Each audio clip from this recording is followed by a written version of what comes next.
Ok.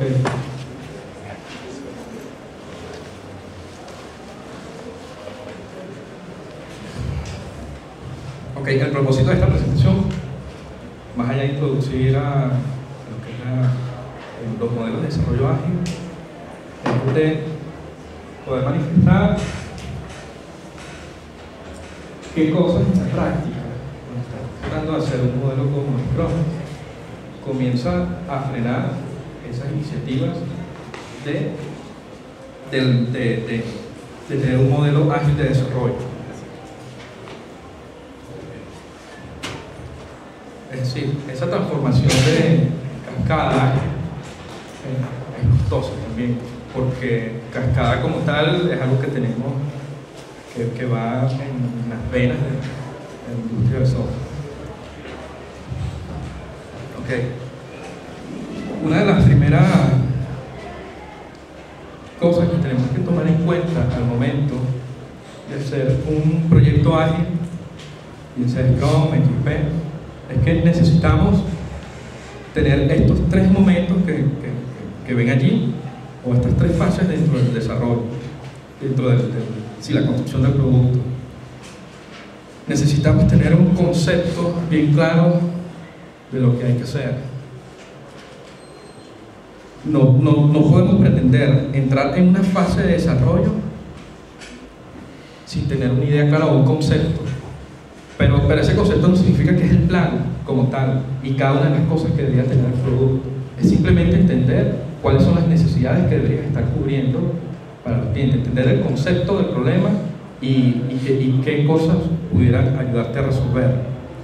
Luego tienes la fase de desarrollo como tal, que es donde comienzas a construir el producto, comienzas a iterar, comienzas a dar un paso y a evaluar cómo van las cosas, y finalmente tienes la fase de producción, que es donde haces que el producto se instale y que las personas que te contrataron o que te pidieron que resolvieras ese problema puedan comenzar a utilizar y ver el beneficio de ese producto. Entonces, en esta línea de tiempo de proyecto ágil, nos podemos preguntar, ok, esto, ¿cuánto tiempo pudiera durar? Es decir, yo puedo implementar esta línea de tiempo para un proyecto, no sé, de 1 año, de 2 años. Entonces, la respuesta es no, porque si tú tienes un proyecto muy grande, tú necesitas ir partiéndolo en pedazos distintos y en etapas distintas de por lo menos 2 o 3 meses antes de entregar cada porción del software, antes de hacer uno de estos entregables que están acá. Entonces, he visto mucho en empresas que están haciendo esta transición al desarrollo ágil, que de pronto agarran y entonces tienen esa actitud predictiva y decir, vamos a hacer todo 1 año de desarrollo para llegar a este producto final, que es el que resuelve los problemas de lo que me están pidiendo. Pero eso, o sea, si lo vemos en frío, eso te puede derivar o te puede llevar a lo que es continuar haciendo especulaciones y proyecciones no basadas en data, sino a comenzar a hacer trabajo en función a idealizaciones y a predicciones que quizás no te va a ir bien. Entonces, lo que tienen que hacer es partir el software en distintos releases o distintas entregas, distintas instalaciones. Pero cada vez que vas a comenzar a hacer una nueva, tienes que pensar en hacerla pasando por las 3 fases: la conceptual, el desarrollo y producción, e ir incrementando la cantidad de problemas que puede resolver ese producto final de manera iterativa.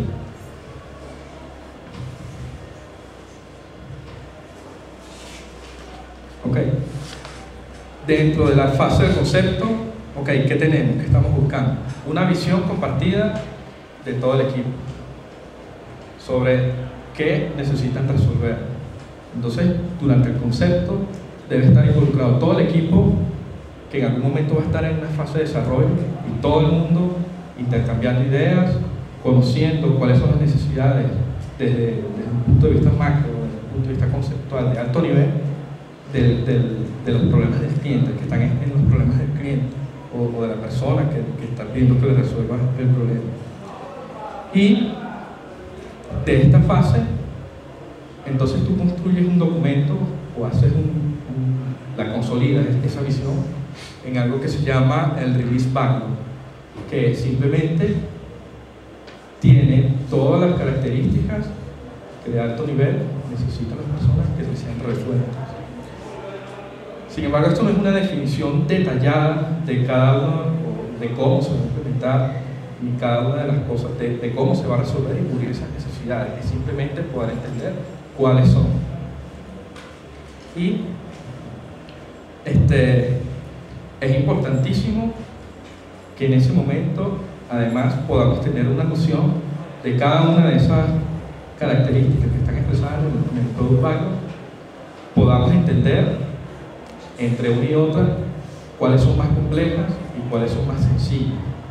Las que son más sencillas o las que tenemos mejor asimiladas son las que se aproximan más a lo que conocemos como historias de usuario. Te dicen puntualmente que quiere lograr un usuario a través de un sistema. Quisiera, por ejemplo, procesar un pago por tarjeta de crédito, que nada más sean Visa, por ejemplo. Ese tipo de detalles. Ahora, una que es más macro y que a lo mejor es más compleja de desarrollarla, pudiera ser, necesito un sistema de transacciones bancarias en línea. Entonces tú dices, wow, eso es como que muy macro, déjame ver cómo es eso en la práctica, o sea, déjame pensar y desarrollar a ver cómo te implemento eso en la práctica. Pero sí es bueno tener una idea de cuándo una u otra es más compleja. Más allá del hecho de conocer cuánto tiempo va a tardar cada uno en desarrollarse, es conocer cuál es más pesado, cuál tomaría más tiempo de componer y desarrollar que cuál otro.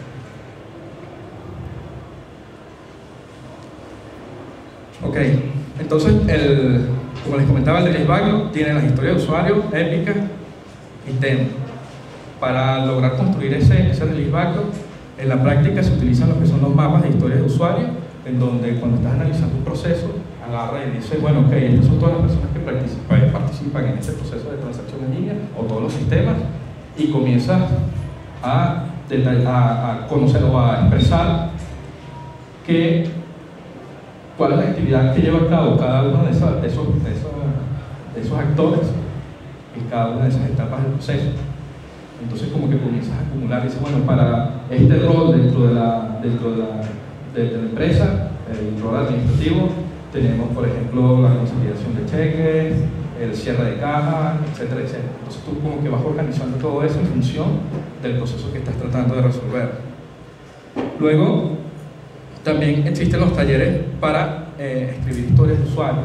Nuevamente, todo el equipo otra vez se reúne y comienzan de esas que entienden que son la mayor prioridad dentro de ese release, dentro de esa pequeña porción del producto que se está preparando, comienzan a tratar de llevarla dentro del plano conceptual, pero a un nivel de detalle más específico, de tal manera que le permita luego entonces poder llevarla a lo que es una implementación.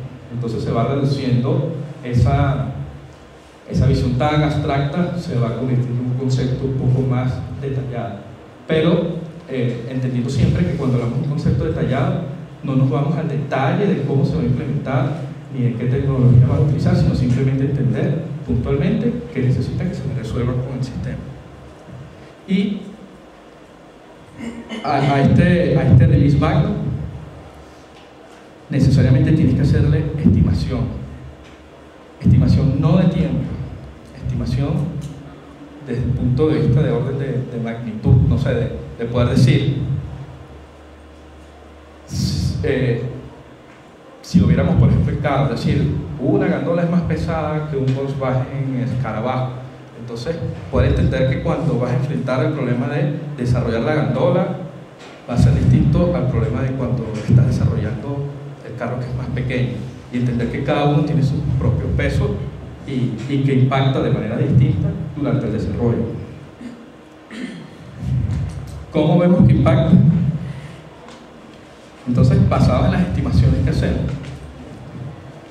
durante la fase de desarrollo, tenemos que tener un gráfico, o tenemos que tener una forma visual de entender cómo va avanzando el proyecto a medida que lo estamos desarrollando. Es decir,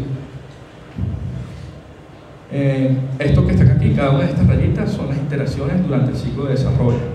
Y podemos decir, bueno, este desarrollo arrancó con 5.000 puntos de peso. Es decir, habían X cantidad de historias de usuario y que al final, asignándole puntos a raíz de la asignación, cuando lo sumamos nos da 5.000 puntos. Luego de la primera iteración pueden aparecer nuevas historias de usuario. De esos 5.000 puntos, de pronto se nos puede ir a 8.000. Entonces tenemos 3.000 puntos de más que no teníamos cuando comenzamos el proyecto. Y esos 3.000 puntos de más son esas nuevas historias de usuario o esas nuevas éticas que fueron apareciendo. Luego, en otra iteración, de esos 8.000 puntos, llegamos a 4.000 nuevamente. Nos dimos cuenta que de esos 3.000 que habíamos agregado, de pronto en historias de usuario, de pronto esas historias realmente no eran necesarias. Entonces vas cortando el backlog, o sea, vas cortando la cantidad de cosas que están dentro de ese backlog y vas quitando esas estimaciones. Entonces comienza a reducir. Pero fíjense esto, porque es importante tener el backlog del release y además poder gráficamente ver cómo va avanzando el proyecto. Si tú tienes un deadline de 8 iteraciones o 9 y dices, bueno, este release que lo vamos a hacer en 2 o 3 meses debería estar listo para esta fecha, y después de la tercera o cuarta iteración tú te das cuenta que vas así, tú desde allí puedes fácilmente proyectar y entender si esa cantidad de trabajo que está expresada en el backlog, basado en el progreso que has tenido de una iteración o de un sprint a otro, realmente te va a ayudar a llegar a un feliz término. Es decir, hacer match con el punto, con el deadline que tenemos del proyecto. Entonces, aquí claramente podemos ver que la proyección de esta línea es que, no sé, tendrías que hacer como no sé, 6 iteraciones más, pero que en este momento, hasta lo que expresa la línea roja, no vamos a llegar al punto que tenemos definido. Entonces, en estos casos, las empresas lo que deben hacer es reducir la cantidad de cosas que tienen en ese product backlog. Se adapta el desarrollo a eso que estamos viendo.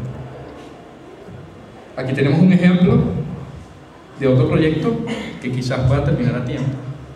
Cuando comenzaste a iterar, ok, tenías los mismos 5.000 puntos, pero luego te diste cuenta y comenzó a bajar a 4.000, luego linealmente fue bajando, de tal manera que si proyectas tu línea de descenso, te das cuenta que probablemente sí puedas llegar al término del proyecto. Entonces, esto es importantísimo y créanme que muy pocas empresas realmente lo hacen, porque cuesta agarrar y meterse en esa fase conceptual y poder armar esto de esa manera. Pero es una herramienta súper importante, porque durante ese ciclo de desarrollo, en ese proceso de estar iterando, es lo que nos va a ayudar a guiar y es lo que nos va a permitir evaluar las condiciones, sacar esa y entender cómo va para poder hacer los ajustes necesarios. Tenemos que basarnos en data, no podemos seguir especulando. Ok.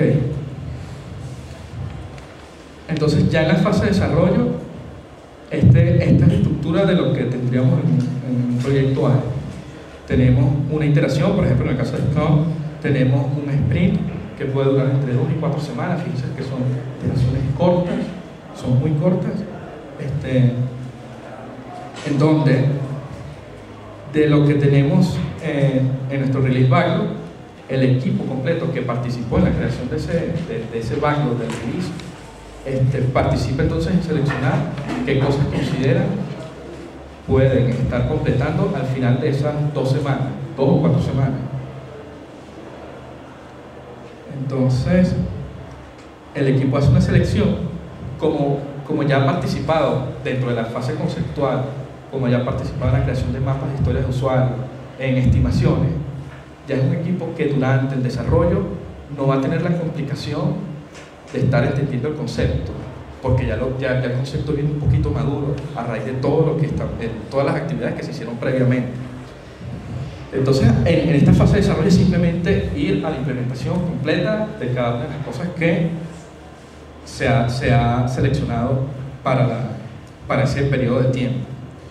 Y cuando hablo de una implementación completa, es poder hacer ese incremento de software funcional. Es decir, programamos y lo puedo tomar y lo instalo dentro de un ambiente de pruebas del cliente y esa persona lo puede utilizar, pero ya forma parte de ese producto final que en algún momento va a tener. Ya es parte de la solución. No es un documento, no es un diagrama de clase, es algo concreto, algo completo. Ok, esa planificación del sprint, importantísimo. Solamente hacer la planificación o hacer esa selección de las cosas que se van a implementar en esa iteración que está por arrancarse. Hay muchos equipos que también he visto que de alguna manera tratan de mapear o tratan de preasignar cada una de las historias de usuario que tienen el backlog a cada uno de los sprints. Es decir, durante la iteración 1 vamos a hacer A, B y C, durante la iteración 2 vamos a hacer D, E y F. Y entonces comienzan a especular otra vez sobre qué van a hacer en cada una de los timebox que tenemos y como que preasignarle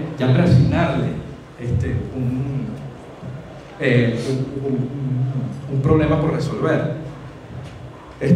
Eso por supuesto es grave porque eso comienza a generar una tensión de que en este sprint, a juro y porque sí, tenemos que terminar A, B y C, a pesar de que el equipo quizás no pueda estar en capacidad de resolver los 3 problemas, sino que solamente puede resolver A. Pero hay que hacer y buscar la forma de cómo llegamos a hacer A, B y C. Y en la práctica lo que pasa es que nunca lo logran. Así le pides a los equipos, mira, quédate a trabajar hasta más tarde, trabajas fines de semana, te vamos a pagar horas extras, comienzan a hacer todo ese tipo de ofrecimientos, pero en realidad no se logra porque la capacidad del equipo no está para haber asumido A, B y C. Dentro de esa planificación deben llevarse solamente las historias de usuario que estén en estado ready, ¿no? Que estén listas para poder ser implementadas. No puedes llevar una épica o una historia de usuario muy general porque vas a usar el sprint para entonces descomponerla y entenderla, pero no te va a dar chance de implementar, de poner a correr el software que completa con esa problemática. Importantísimo también que esa planificación del sprint no dure más de 8 horas. Una de las señales de que tu fase conceptual no le diste el tiempo suficiente es cuando comienzas a hacer planificaciones de sprint que duran 2 y hasta 3 días. Porque en esos 2 y 3 días es que realmente estás madurando el concepto de lo que quieres hacer durante el sprint. Eso genera demasiada tensión bajo esos modelos ágiles. O sea, da la sensación de que, oye, no vamos a poder completar las cosas, tenemos que estirar el sprint, vamos a darle más tiempo. No, timebox definidos, son 2 semanas y ya. En esas 2 semanas tienes que asegurarte de que lo que entre en desarrollo ya está maduro. Ok. Para características del sprint backlog, bueno, las historias de usuario deberían tener especificación de los escenarios, es decir, cada función que la persona va a hacer contra el sistema, de alguna manera debe haber expresado, tenemos que tener alguna expresión matemática de cómo sabemos que esa función ya ha sido cubierta. Si estoy tratando de hacer una calculadora, la suma dentro de una calculadora, la forma de saber de que ya ha sido cubierta es cuando tú le das al sistema un valor, le das el otro y aplicas la operación suma y debería darte esos resultados. O sea, tienes que tener escenarios, tienes que tener datos que te indiquen cuándo esa historia de usuario ha sido completada. El tamaño de lo que podría durarte la historia de usuario efectiva dentro de un sprint. Fíjense que son 2 semanas, vamos de 10 días de desarrollo, donde el primer día durante la planificación está perdido totalmente. O sea que son 9 días de desarrollo. Entonces, el tamaño o el peso de esa historia de usuario no es una regla general, pero sí es como que un buen indicador el que pensemos que son cosas que se pueden implementar entre 1 y 2 días. Si ya me toma más de 1 o 2 días, es porque esa historia de usuario que estoy agarrando quizás es muy grande, es muy compleja y no me estoy dando cuenta y no la tengo en términos, o sea, necesito llevarlo a poner en términos más pequeñitos. Y súper importante también que en este tipo de desarrollo el equipo todo el equipo es quien se encarga, el equipo de desarrollo es quien se encarga de elegir qué va a implementar. Es decir, va a haber alguien que te va a indicar, que te va a guiar y decir lo más importante en este momento es desarrollar A, B y C, y de ese A, B y C el equipo decide de ese conjunto y dependiendo de cómo sientan que pueden asumir el compromiso, pueden decidir, bueno, nada más vamos a hacer A porque en base a la experiencia que tenemos nos damos cuenta que hemos podido siempre hacer requerimientos tipo el A dentro de la iteración. Pero eso debe respetarse. He visto mucho en las organizaciones en donde esa persona que dice esto es lo importante por hacer y que te dice esto es A, B y C, esa persona además te dice o te induce y te manda un mensaje que dice y tienes que hacer A, B y C en este sprint, porque además tenemos para el sprint siguiente D, E y F y así sucesivamente. Entonces estamos otra vez en el esquema ese de comando y control, en donde yo te estoy imponiendo las cosas, te digo cuánto vas a durar, pero dentro de lo que es un modelo ágil. Estamos haciendo una cascada dentro de algo así. Ok.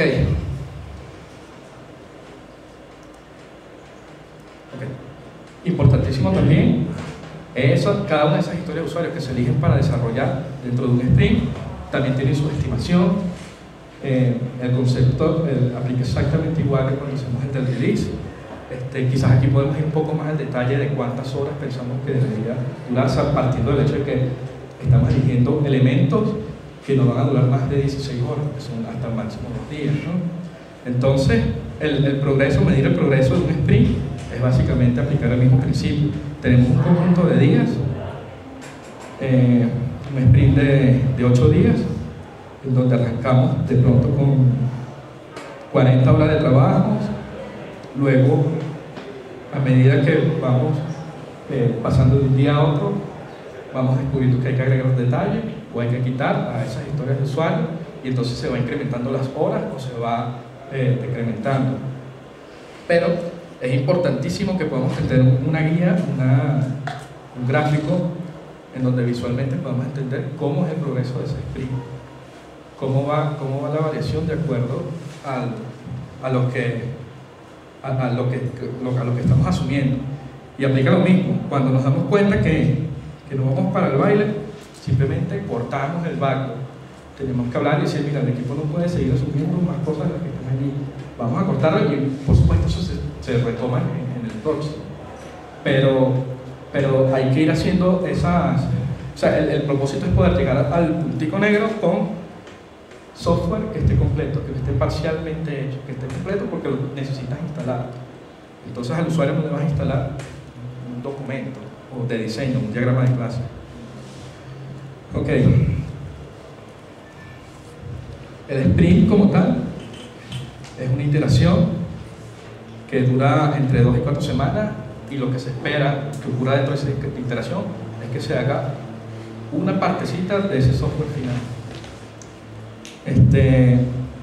La idea es que esas iteraciones sean cortas y que la cantidad de trabajo que estás introduciendo dentro de la iteración sea pequeña, es para ayudar a mejorar la comunicación a nivel del equipo de trabajo, y además de eso ayudar a mejorar lo que es la calidad del producto que están haciendo. Es decir, como no estás llevando al equipo a la utilización del equipo a su máxima expresión, sino que le estás dejando un espacio de reflexión, de poder analizar y pensar bien qué es lo que están haciendo y cómo lo están resolviendo, eso comienza a contribuir en que tengas un producto de mayor calidad. Cuando tú tienes un equipo saturado en donde le dices tienes que hacer hacer todo esto y tienes que ser, o sea, dentro de ese tiempo la gente comienza inconscientemente a sacrificar calidad y comienza a aislarse también. No hay tiempo para hablar mucho, o sea, no hay tiempo para discutir una idea, no hay tiempo para hacer un diseño conjunto, no hay tiempo para hacer un pair programming. Cada quien está en su mundo, déjame terminar mis asignaciones, terminas tú las tuyas, terminas tú las tuyas, integramos todo eso y listo, se acabó el cuento. No, pues entonces, eso es una mala utilización de los recursos, porque estás produciendo, estás invirtiendo, estás pagando a la gente que te haga ese trabajo y lo estás haciendo mal. Pero por el mismo sistema que tú le estás imponiendo, no es porque a la gente le dé la gana de hacerlo mal. Ok.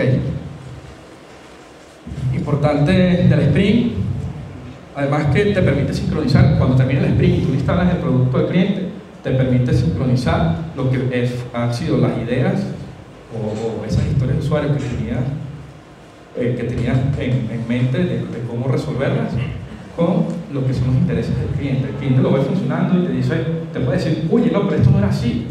Entonces ahí tú puedes hacer una adaptación, o sea, ahí entonces no, pero dime entonces cómo era y eso. Entonces comienza a darse ese proceso de donde el feedback está influenciando en el proceso de desarrollo. Entonces, por eso es un punto importantísimo cerrar los sprints y poder llevarle software al cliente, porque te va a permitir sincronizar tus esfuerzos con las necesidades del mismo.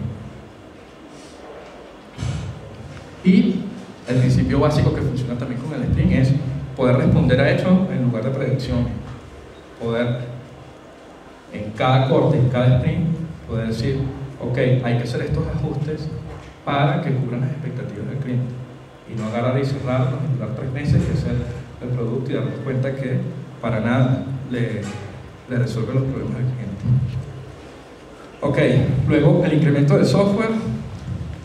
Se hace revisión únicamente de las historias de usuario que pudieron llegar al estado done o completo.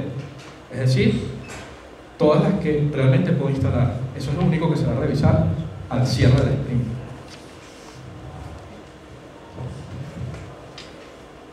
El hecho de que hayas completado y hayas llegado al estado de done dentro de una historia de usuario no significa que pueda formar parte del backlog del siguiente sprint. El hecho de que esté done significa que está en un estado en donde lo puedes instalar al cliente. Eso es lo único que define done. No significa ya la terminé y más nunca la vuelvo a ver. No, porque justamente en ese momento, cuando la muestra y la persona te da su feedback, pueden ocurrir que te pida cambios o que te diga, wow, está espectacular, así era que quería que resolviéramos este problema, o cualquier combinación de ellas. Y siempre es importantísimo que encontremos una forma de mostrarle el software al cliente. Siempre, o sea, es vital el que al final de un sprint, una iteración, el cliente vea y te critique el producto. No hay excusas, o sea, no deberían existir excusas en donde no puedes lograr llevar al cliente el poder mostrarle el software como tal. Existen muchas formas, pues puedes grabar un video de lo que estás haciendo y se lo mandas.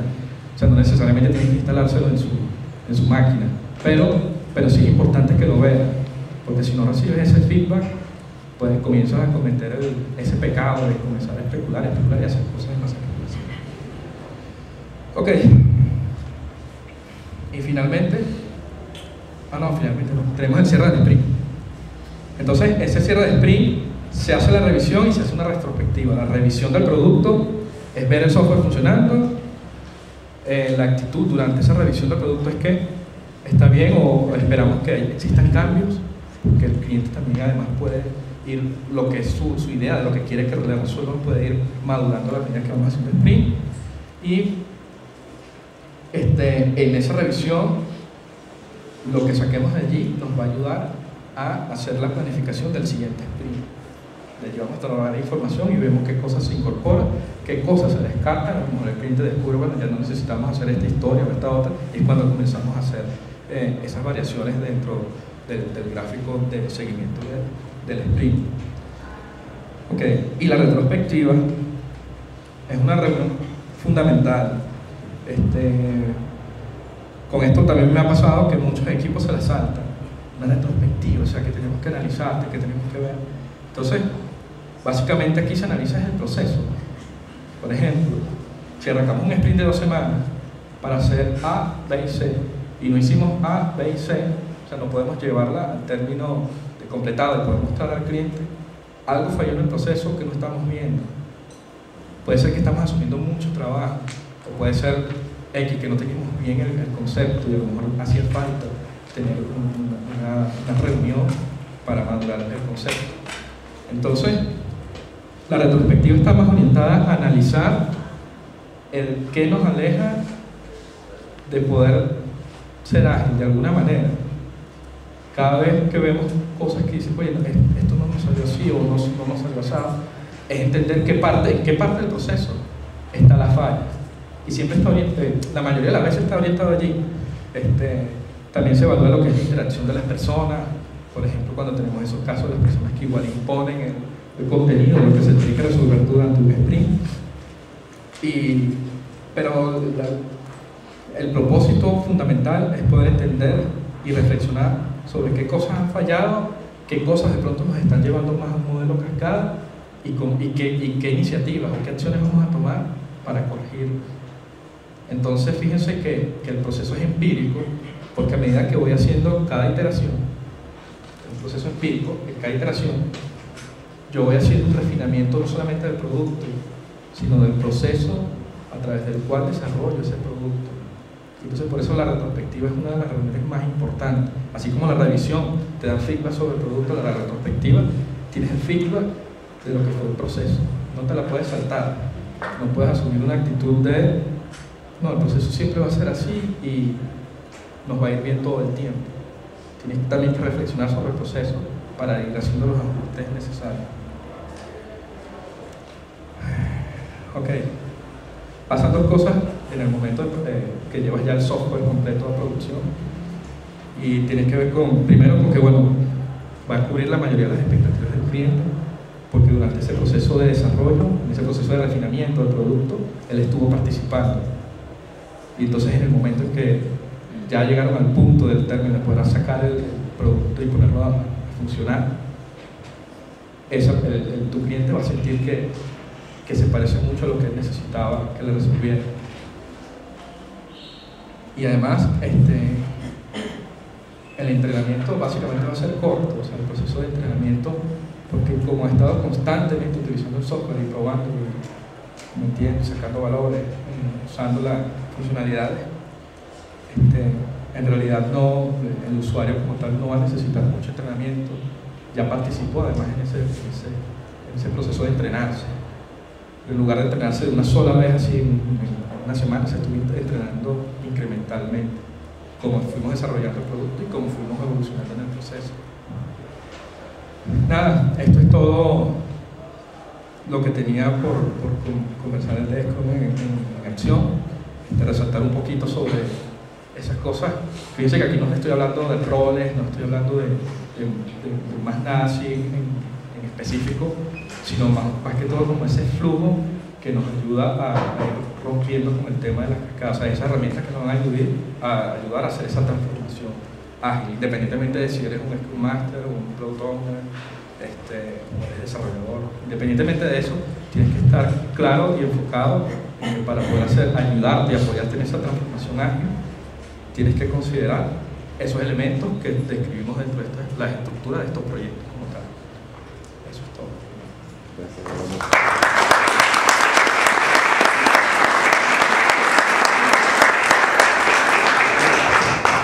Muchas gracias, Orlando. Se abre el ciclo de preguntas para después sí pasar al siguiente. ¿Hay personas acá? ¿Personas más? Sí, creo que queda bastante claro cómo es el proceso a través de esas 3 etapas que usted describió bastante bien. Me caben varias dudas, ¿no? Una es, ¿dónde están ubicados los requisitos acá? Y la pregunta tiene una connotación un poco más amplia. Toca el tema de la ingeniería de software en general. La ingeniería de software, pues, como mencionó al comienzo, tiene más de 40 años, 43 años de haber sido creada. Y en todo este tiempo nosotros hemos visto infinidad de métodos, de técnicas, de enfoques que han surgido, producto de la naturaleza del software, el carácter abstracto que tiene, usted bien lo destacó. El punto es que cada vez que se crea o surge un enfoque nuevo, da la impresión de que los anteriores no sirven para nada. Es decir, que lo que se acaba de crear es la bala de plata, esa famosa bala de plata que hemos querido hacer y que nunca se ha podido hacer. Entonces, una pequeña crítica de todo esto es: cada método, cada enfoque, cada orientación tiene su ámbito. Es decir, no hay un método universal. Hemos aprendido en ingeniería de software durante estos 40 años que no hay un método universal, como lo hay en el caso del método científico.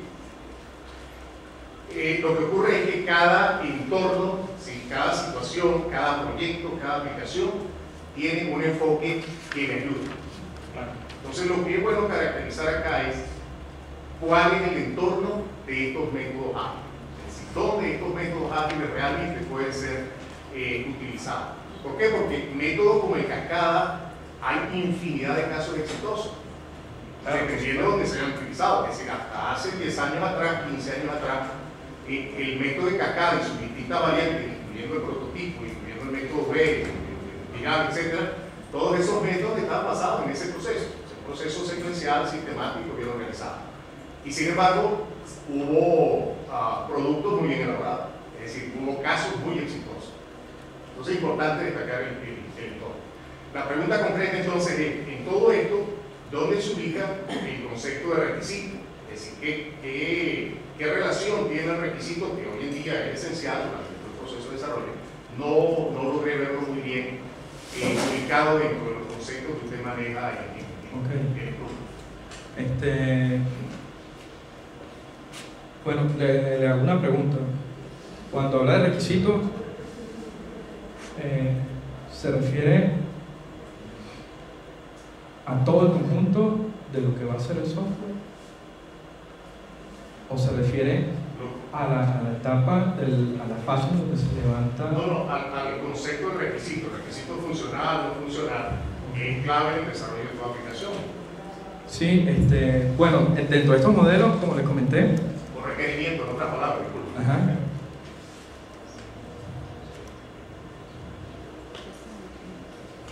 van a un nivel muy alto en la fase conceptual.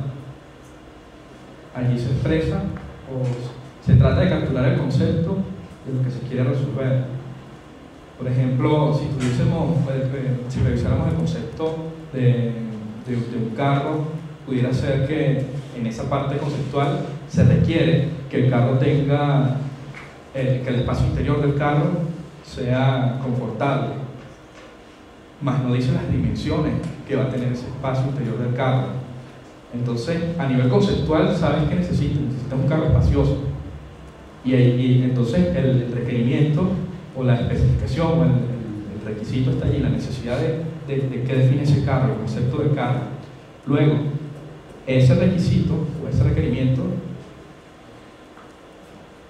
va a estar activo a lo largo de toda esta línea de tiempo, toda esa línea roja que vemos por detrás de esto.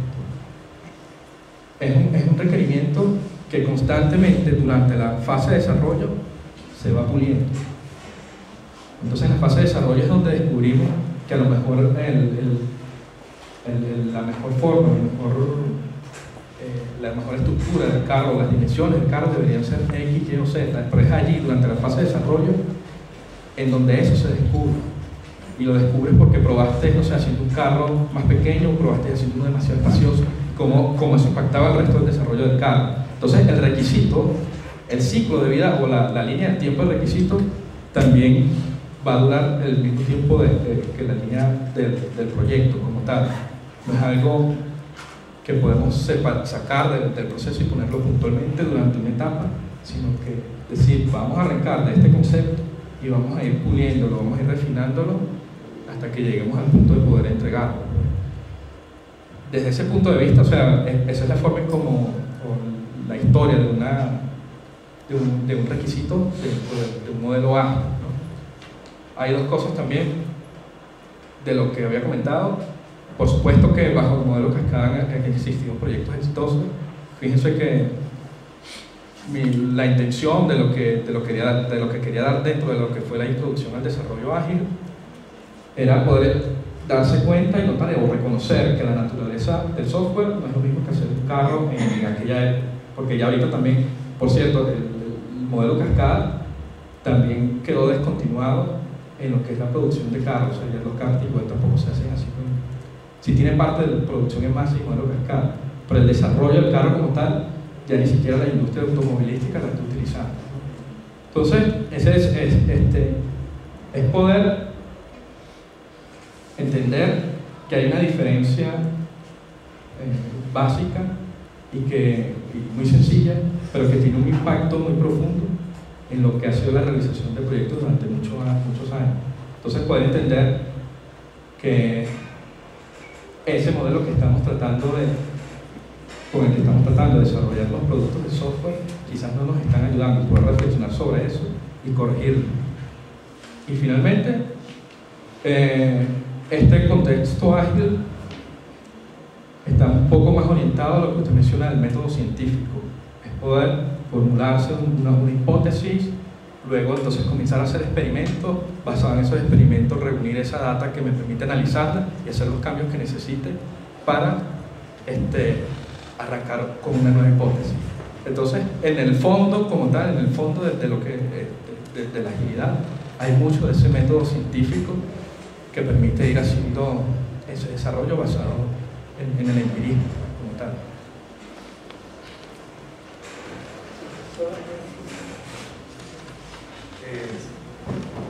Disculpa si de repente el comentario puede sonar no muy agradable, pero yo creo que hay personas que no van a asistir al curso que empieza mañana y no van a tener chance de apreciar conceptualmente la idea a alto nivel de Scrum. Primero, lo que supuestamente se iba a gozar era lo de Scrum en acción, en el sentido de casos típicos reales donde se trata de tratar de usar y realmente no se puede por algunas limitaciones que de repente hay que realmente superar. Ahora, conceptualmente hay cosas claves, como lo que decía por lo menos Jonas, en el sentido del Product Backlog. Es ahí donde vienen los requerimientos, es ahí donde después se van descomponiendo los script backlog y hay un product owner que es diferente al equipo que va respondiendo por eso. O sea, Scrum es precisamente la idea conceptual a alto nivel que permite que para cualquiera o en un buen nivel sea fácil de entender esos conceptos. O sea, yo me atrevería a decir que en casos reales y tal debes haber usado Scrum pocas veces, porque hablar de los conceptos de Scrum sin hablar de lo que es la carga o la velocidad de un equipo para establecer la cuestión de los sprints y no hablar del Scrum Master o del Product Owner para establecer esa jerarquía, no descomponer por lo menos al principio el Product Backlog en una jerarquía, en un desglose de Sprint Backlog y que realmente se vea o sea, se pueda gozar realmente por qué es que realmente puede ser una mejora a cualquier método que se pueda establecer, porque realmente es un concepto que se basa en el cambio y en la interacción con el cliente. O sea, porque cuando dices, por ejemplo, lo del método científico, pareciera como que cada quien ahí hace lo que hace, y no, la realidad es que tenemos que lidiar con clientes, y la realidad es que los clientes tienen que colocar sus requerimientos y de alguna manera manejarlos. Y te lo digo con propiedad porque realmente tengo una buena cantidad de meses trabajando con clientes y con cosas que están desplegadas en una cantidad de partes, y realmente Scrum ha sido nuestra base de funcionamiento. Y sencillamente, conceptualmente, a mí me parece que no se muestra acá el concepto a alto nivel que es clave en Scrum. Déjame ver si entendí bien.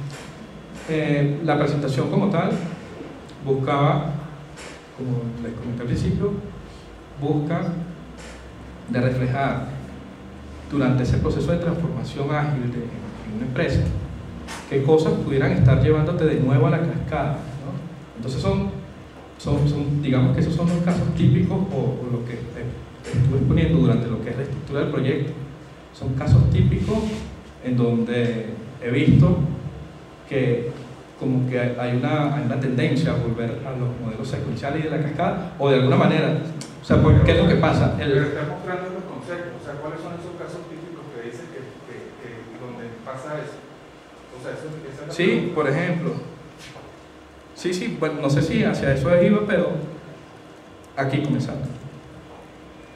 El hecho de no tener una fase conceptual dentro de Scrum, de no hacer no desarrollar el concepto antes de comenzar a desarrollar el producto, es un caso típico y que te puedes encontrar en muchas de las implementaciones de Scrum.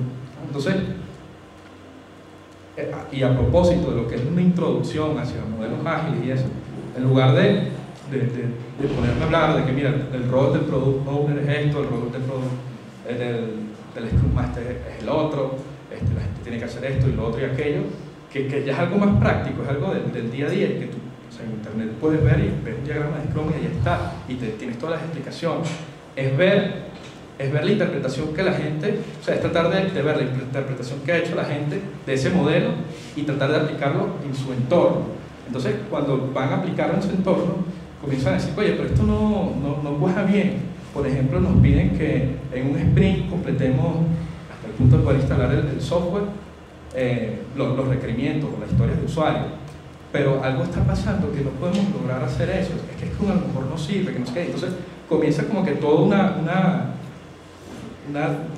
una bola de especulaciones, de dudas sobre eso. Entonces, quizás intenté de que la estructura conceptual o remarcar qué cosas deberías estar evitando hacer en la implementación de un modelo ágil dentro de la industria.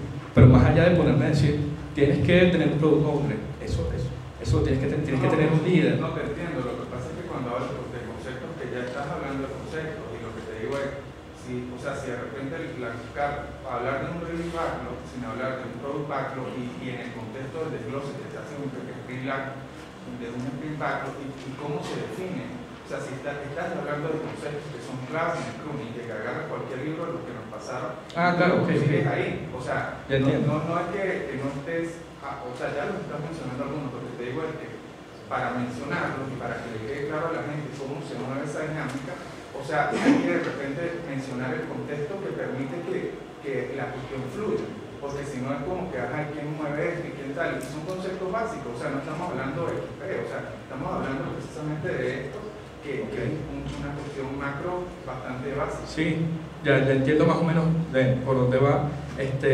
También les comenté que independientemente del rol que están haciendo, sin embargo, claro, no expliqué sobre los roles, ¿no? Independientemente del rol, a nivel del proyecto, de todo lo que es un contexto ágil, deberías velar porque esto ocurra de esa forma. Claro, no, y es por lo menos cuando decías, por ejemplo, de que de repente hay unos ítems que se agregan que se pueden cubrir. Yo les sugiero que, para aclarar esas dudas, ahorita nuestro Miguel, pero también para dar la oportunidad a las dos personas que tenemos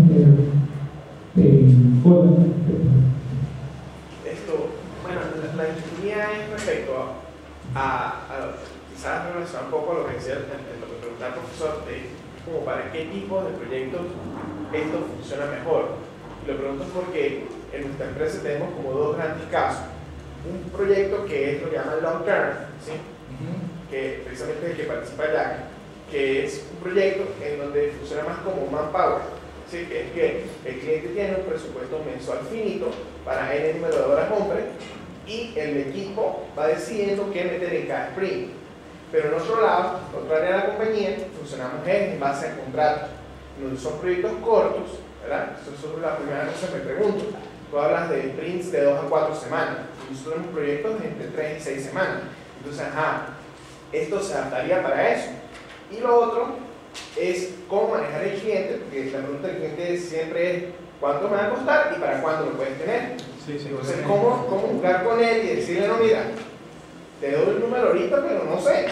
Entonces, siempre los presupuestos son finitos. Entonces, ¿cómo lidiar para tratar de mitigar esa inestabilidad que hay en cuanto a cuánto va a costar todo? Sí, hay dos cosas. Una, que para esos proyectos en donde son así como que violentos y todo tiene que estar definido y todo, tienes que decirle todo con precisión, de alguna manera tienes que introducir esa fase conceptual. O sea, no comiences a hacer Scrum o a hacer un modelo ágil dentro de un desarrollo en donde la parte conceptual está omitida o no está dentro del contrato. El desarrollar el concepto, la idea que quieres resolver. Porque justamente es en ese momento, al principio del proyecto, en donde menos sabes de las necesidades del cliente. Entonces, ¿cómo, o sea, qué sentido tiene que te compro?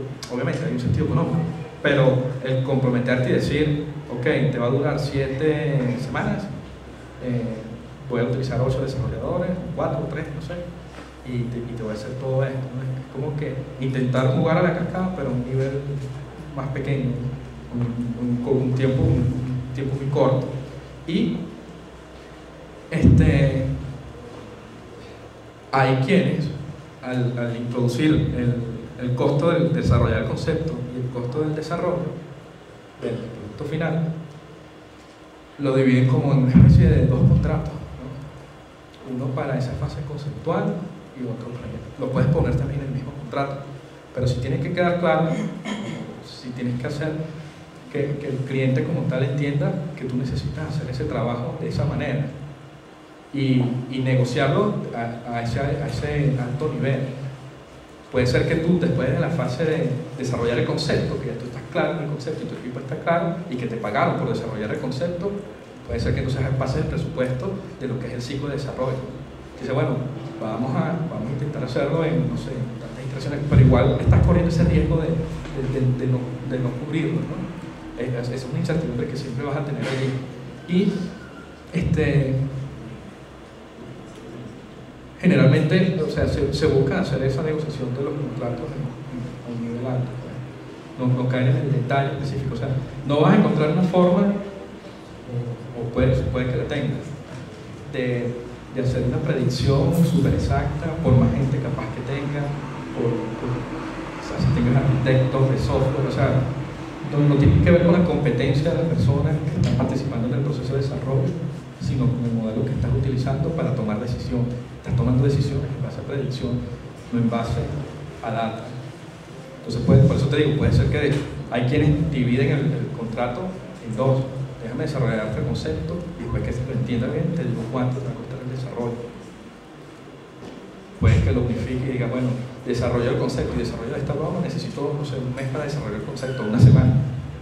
Y lo otro lo hacemos en tanto tiempo. Y comienzan a hacer los ajustes ahí. Al mantener todo a alto nivel, a medida que va progresando el proyecto, pues puedes seguir haciendo, como está en alto nivel, no dice nada de implementación, vas haciendo los recortes. Es la forma que tienes para lidiar con eso. Pero sí, es una pesadilla.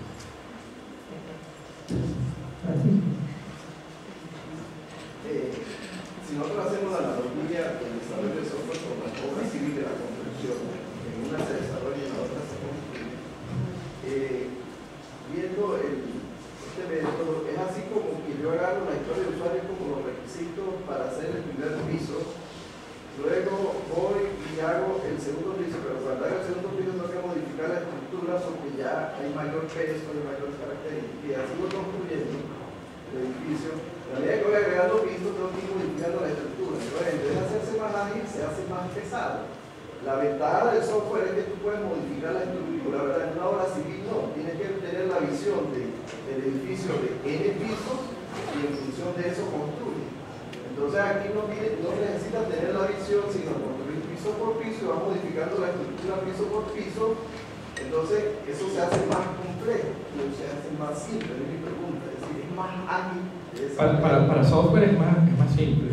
Y tu organización, o tú como organización de desarrollo, eres más ágil, porque te puedes adaptar a esos cambios de cada uno de los pisos. Sin embargo, la analogía no, es decir, no es que no aplica, sino que, o sea, son dos cosas distintas. No podemos comparar software con un edificio. En el edificio utiliza más un desarrollo secuencial, donde en la primera fase de ese desarrollo secuencial hace mucho énfasis en especificar todo lo que necesitas construir de ese edificio, toda la estructura metálica, la del drenaje, todo. Y luego simplemente vas a una fase de construcción, que se llama la fase de producción, pero ya ahí no puede variar muchas cosas. Es muy raro que varíe, porque ya hay un plan. Incluso en este tipo de construcciones ahorita que son tipo cajas de cajón, así que son edificaciones prefabricadas, ahí se pone de manifiesto más eso, ¿no? En donde ya tienes ya tienes un muro estableces como una plantilla, tienes una plantilla que comienzas a rellenar con concreto y tal cual como esa plantilla es que tú vas a construir eso, no hay variación, no hay cambio a mitad de camino, es tal cual, y si la plantilla quedó torcida, el edificio tiene paredes torcidas y así sucesivamente. Una pregunta era, ¿cómo haces para garantizar una buena documentación en una organización que no te garantiza que quienes desarrollan son los que luego van a mantener ese software, como es el caso de la UE? No, bueno, sí, es que ahí estás rompiendo con el proceso de desarrollo ágil, ¿no? En donde tienes separado un equipo, no es el mismo que desarrolla que documenta. Puede ser que tengas una combinación, pero la idea es que la documentación... Que repita la pregunta que no se escuchó. ¿Cómo haces para garantizar con Scrum una buena documentación en una organización como la nuestra, donde, por ejemplo, contratas un equipo para que te desarrolle la aplicación y no necesariamente quien mantiene el software es quien lo desarrolló? Entonces, esa parte de una documentación que no sea excesiva, pero que tampoco peque por defecto, no lo veo. Ok. La forma en cómo lo atacaría dentro de un modelo tipo Scrum está aquí, en lo que tienes definido que representa una historia de usuario DOM. O sea, no solamente, DOM es que la pueda instalar, pero que además esa piececita del software está integrada al resto del sistema que hemos venido construyendo. Está integrada, ya funciona, o sea, no es que funciona solo, funciona con el resto del software que hemos estado preparando. Además de eso, el diseño se hace en ese momento, en esa iteración, en ese sprint. Y si es necesario, y si hace falta, está exigido el que se haga la documentación, se hace la documentación en ese momento de ese pedacito de software. Pero es decir, tendrías otro mini equipo como documentando, porque para no sacrificar la agilidad de tu equipo, me refiero, tendrías como alguien ahí a la par o a la pata. Sí, y también depende de qué tipo de documentos, ¿no? Porque si estamos hablando de que vas a hacer diagramas secuenciales o los diagramas de clase, es un documento más pesado que hacer lo que es la especificación de un requerimiento, en un caso de uso.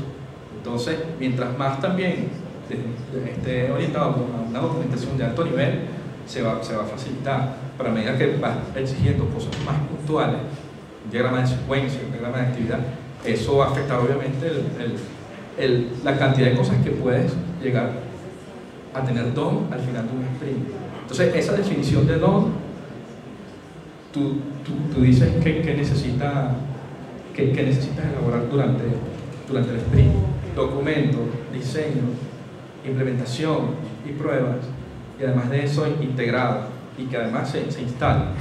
Entonces, la definición de DOM resume todos esos casos.